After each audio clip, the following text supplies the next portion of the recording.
अचानक कलेक्टर प्रकाशची गाडी साताऱ्यामधल्या वडापाववाल्याच्या पुढे थांबली.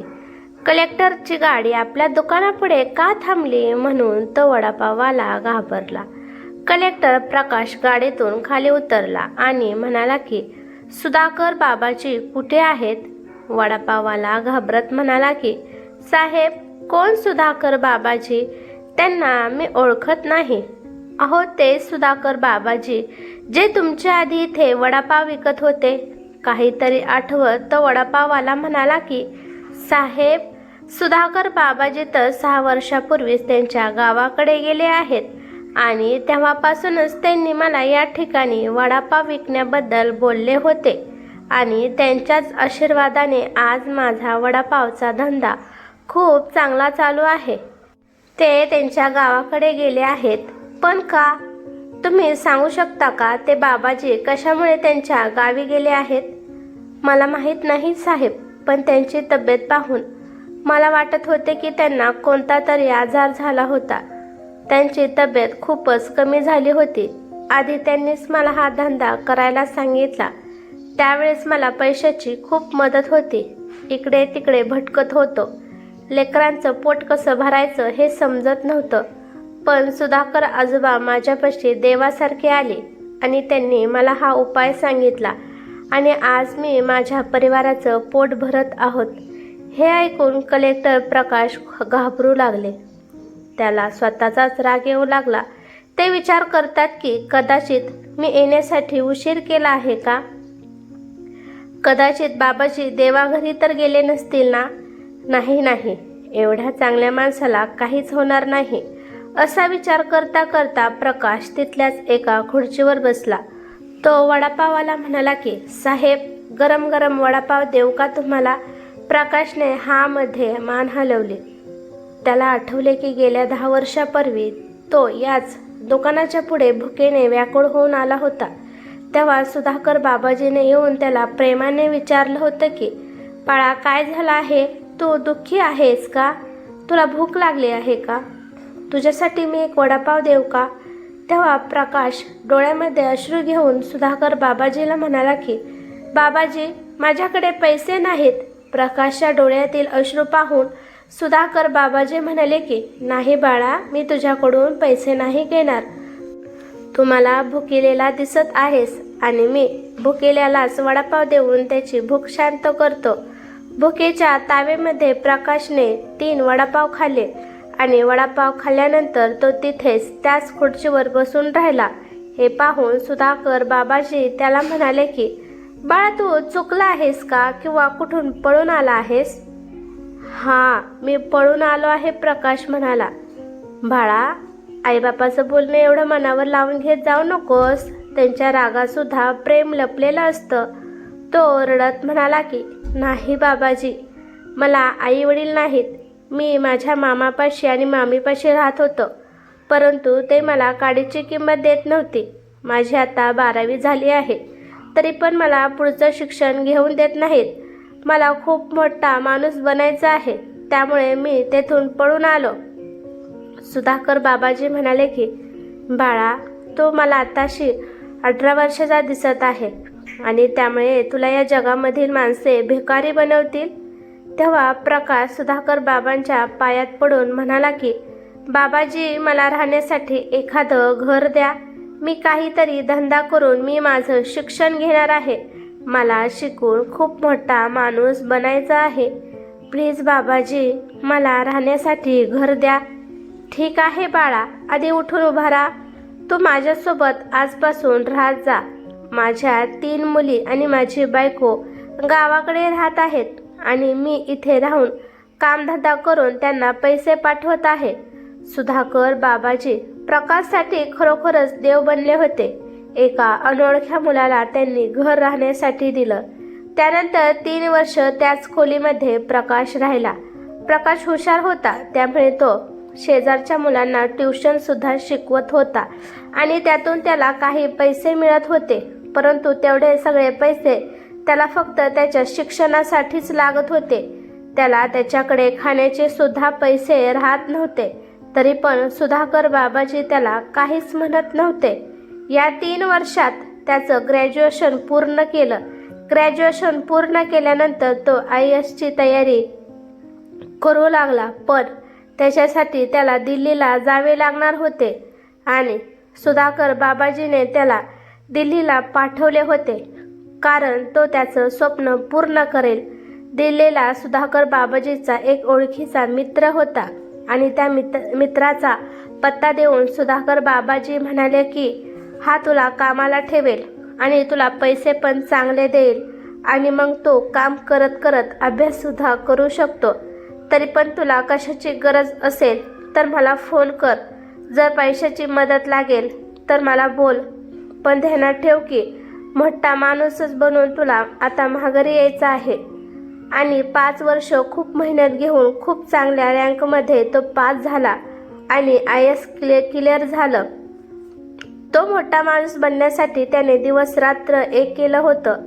प्रकाशच्या आयुष्यात त्याचं कोणीच नव्हतं, फक्त सुधाकर बाबाजी मध्ये प्रकाशला त्याचे वडील दिसत होते. नंतर त्याच्या मनासारख्या पोस्टिंगसाठी त्याला वाट पाहावी लागली.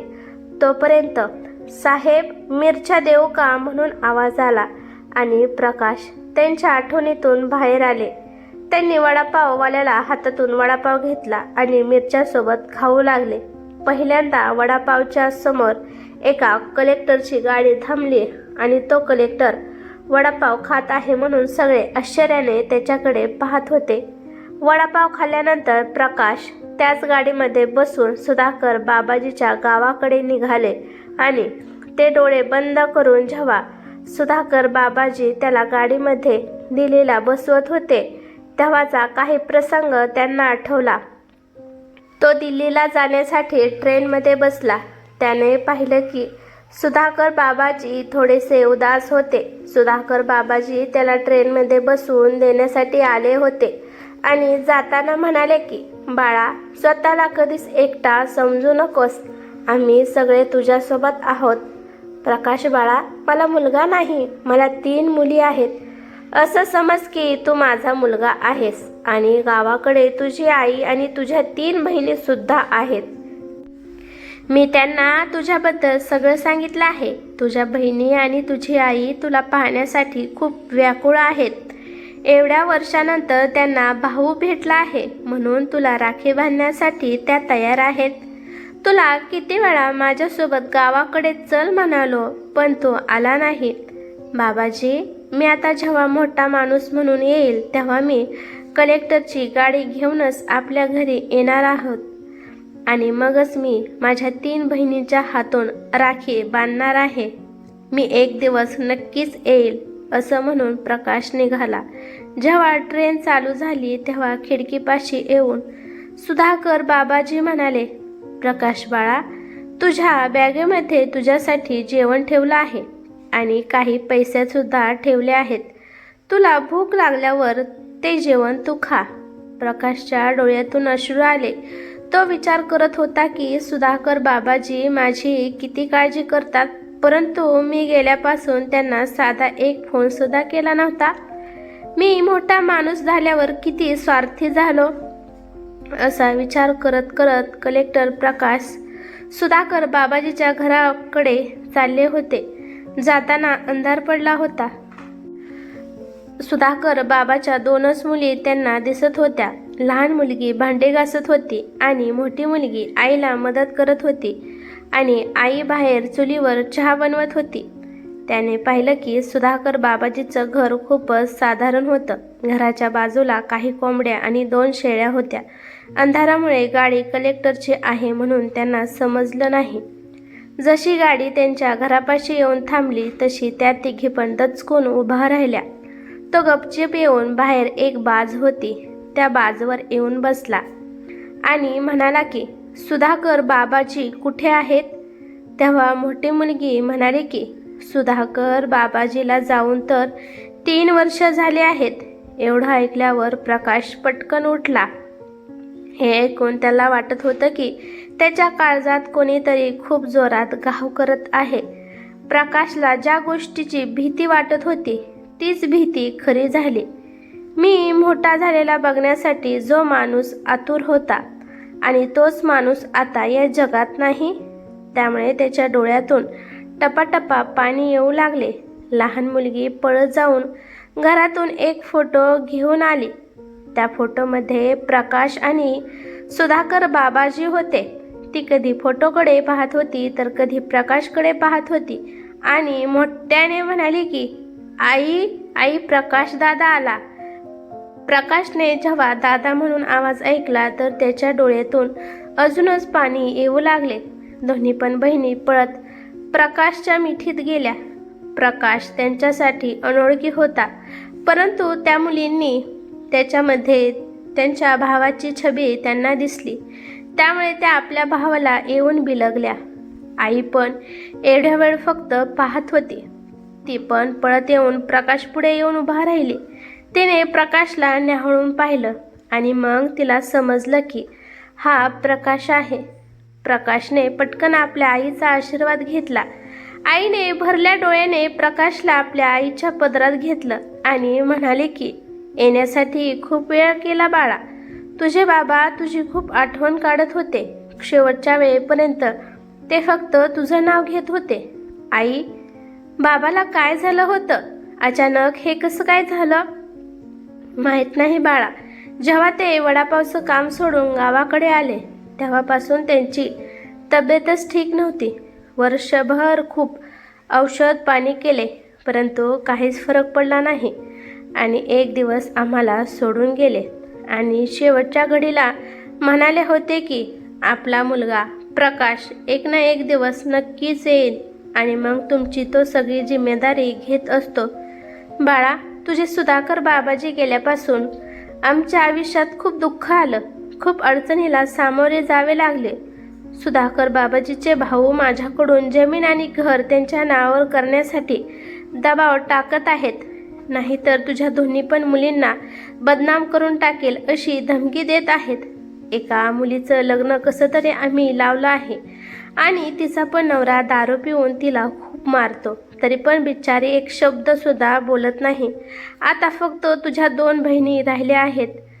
प्रकाश म्हणाला की आई, आता मी आलो आहे ना, त्यामुळे अजिबात घाबरायचं नाही. आपलं घर आणि जमीन कोण हिसकावून घेत आहे मी पाहतोच. ती अजून भरल्या डोळ्यांनी म्हणू लागली की बाळा, येण्यासाठी खूप वेळ केला. प्रकाश म्हणाला की आई, मोठा माणूस बनण्यासाठी अडकून बसलं होतं. मग बाळा, मोठा माणूस बनला आहेस का नाही? हाय, मी मोठा माणूस बनला आहे. तू पोलीस झाला आहेस? नाही आई, त्यापेक्षा पण मोठा. त्याच्यापेक्षा पण मोठा झाला आहेस? प्रकाश म्हणाला की आई, तू जाऊन गाडीपाशी जा, मग समजेल की मी किती मोठा माणूस झाला आहे. त्याची आई गाडीपाशी जाते आणि कलेक्टरची गाडी पाहून तिला समजतं की प्रकाश कलेक्टर झाला आहे. ती पळत शेजारच्या घरी जाते आणि तिचे दीर आणि जावा होत्या आणि त्यांना मोठमोठ्याने म्हणू लागली की माझा कलेक्टर मुलगा आला आहे. आता कोण माझ्या मुलींच्या केसाला धक्का लावत आहे तेच बघते. आता माझ्या मुलींचा कलेक्टर भाऊ आला आहे. तिच्या जावा तर आधीच भिंतीला कान लावून सगळं बोलणं ऐकत होत्या. आता त्यासुद्धा घाबरू लागल्या. कलेक्टर साहेबांना जे पण सॅलरी मिळाली होती त्यांनी सगळे पैसे आपल्या आईच्या पदरात नेऊन दिले. त्यानंतर जेवण करून प्रकाश माघारी त्याच्या कामाच्या ठिकाणी गेले.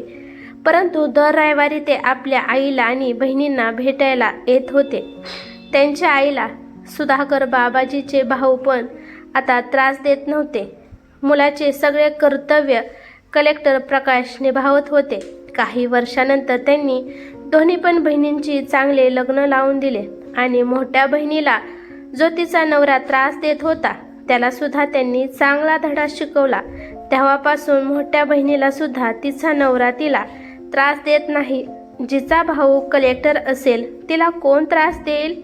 नंतर त्याने एक मोठं घर घेतलं आणि त्या घरात त्याच्या आईला घेऊन राहू लागला आणि त्याची आई आता प्रकाशसाठी चांगली मुलगी शोधू लागली. ही कथा कशी वाटली ते मला कमेंट करून नक्की सांगा. कथा आवडली तर लाईक शेअर नक्की करा आणि चॅनलवरती नवीन असाल तर चॅनलला सबस्क्राईब करा. धन्यवाद.